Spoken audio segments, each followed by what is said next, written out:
بسم اللہ الرحمن الرحیم نحمدہ ونصلی علی رسولہ الکریم اما بعد۔ سجدہ صاحب کے مسائل میں سے آج کا جو اہم مسئلہ ہے وہ یہ ہے کہ اگر کوئی آدمی مرد یا عورت نماز پڑھتے ہوئے آخری رکعت میں جب تحیات میں بیٹھتے ہیں تو اس وقت اگر یہ خیال آ جاتا ہے کہ ایک وہم ہو جاتا ہے، شبہ ہو جاتا ہے کہ میں نے 3 رکعت پڑھی ہیں یہ 4 پڑھی، اب یہ جو شک ہو گیا ہے، اب اس شک کو دیکھیں گے کہ جس بندے کو یا عورت کو شک ہوا ہے، یہ شک پہلی دفعہ ہوا ہے، یہ کبھی کبھار ہوتا ہے یا عادتاً ہوتا ہے، یعنی عادت ہے، روزانہ ہو جاتا ہے۔ تو اگر یہ شک پہلی دفعہ ہوا ہے یا ایک عرصے بعد ہوا ہے، کبھی کبھار ہوتا ہے، یعنی عادت نہیں ہے، تو اس آدمی کے لیے، اس مرد یا عورت کے لیے حکم یہ ہے کہ اگر شک ہو گیا ہے تو وہ نماز توڑ دے، یعنی سلام پھیر دے اور دوبارہ سے نماز پڑھے۔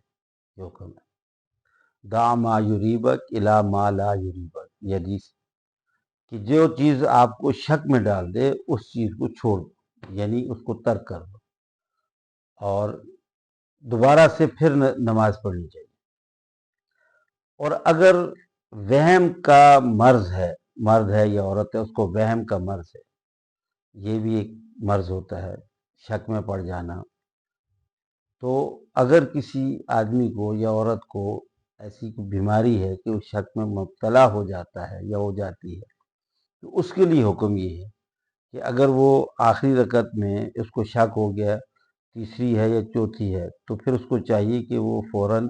اپنے دماغ پہ بوجھ ڈالے اور یہ سوچے کہ جی 3 پڑھی ہیں یا 4 پڑھی، اور اگر اس کا گمان غالب، یعنی زیادہ اس کا یہ سوچ اور زیادہ اندازہ یہ ہے کہ 3 ہوئی ہیں، تو پھر وہ کھڑے ہو کر کے چوتھی رکعت بھی پڑھے اور چوتھی رکعت پڑھ کر کے سجدہ سہو نہیں کریں گے، پھر سلام پھیر دیں، یعنی پوری اتحیات پڑھنے کے بعد۔ اور اگر اس کو یہ شک ہو گیا، غالب گمان یہ ہو گیا، یعنی وہ شک کی سوچنے کے بعد اس کو گمان یہ ہوا کہ چوتھی رکعت، تیسری نہیں ہے بلکہ چوتھی ہے، میں 4 رکعتیں پوری کر چکا ہوں یا کر چکی ہوں، تو اس صورت میں مسئلہ یہ ہے کہ پھر بھی وہ سلام پھیر دے اور سجدہ سہو نہیں کرے، یعنی اتحیات پوری پڑھ لی، دعا پڑھ لی، اور دعا پڑھنے کے بعد جیسے نارمل نماز پڑھی جاتی، سلام پھیریں گے، السلام علیکم ورحمۃ اللہ، السلام علیکم، تو اس طریقے سے نماز مکمل کر لیں۔ اور اگر شک کسی ایک طرف گمان نہیں جا رہا، یعنی نہ تو یہ گمان ہو رہا ہے کہ جی 3 ہوئی ہیں، نہ یہ ہو رہا ہے کہ 4 ہوئی ہیں، یعنی کسی طرف بھی نہیں ہو رہا، بلکہ دونوں کا احتمال ہے کہ جی 4 ہوئی ہیں یا 3 ہوئی ہیں، دونوں طرف کا گمان ہے، تو پھر اس صورت میں حکم یہ ہے کہ پھر وہ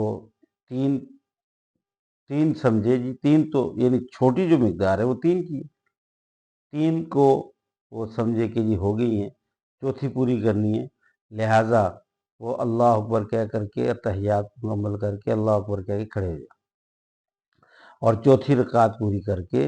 پھر جب اتحیات میں بیٹھیں تو بیٹھ کر کے پھر اتحیات مکمل کر کے دعا درود شریف سے پہلے السلام علیکم ورحمۃ اللہ، سلام پھر کر کے اللہ اکبر کہہ کر کے سجدے میں، اور پھر اللہ اکبر کہہ کر کے اٹھیں گے، پھر سجدہ، یہ سجدہ سہو ہے، سجدہ سہو کرنے کے بعد پھر اتحیات اللہ والصلوات، پوری اتحیات پڑھیں گے، پھر درود شریف پڑھیں گے، دعا پڑھیں گے اور سلام پھیریں گے، تو اس طریقے سے نماز مکمل کی جائے۔ یہ اس صورت میں ہے جبکہ آخر میں شبے میں پڑھیں، شک میں پڑھیں، لیکن یہ مسئلہ دوسرا یہ بھی یاد رکھیے گا کہ اگر شک اور شبہ آخری رکعت میں نہیں ہوا بلکہ پہلی یا دوسری رکعت میں شروع میں ہی ہو گئے، شروع میں شک یہ ہو گیا کہ جی پتہ نہیں پہلی رکعت ہے یا دوسری رکعت، تو اس میں حکم یہ ہے کہ اگر یہ شک جس کو ہوا، یہ اگر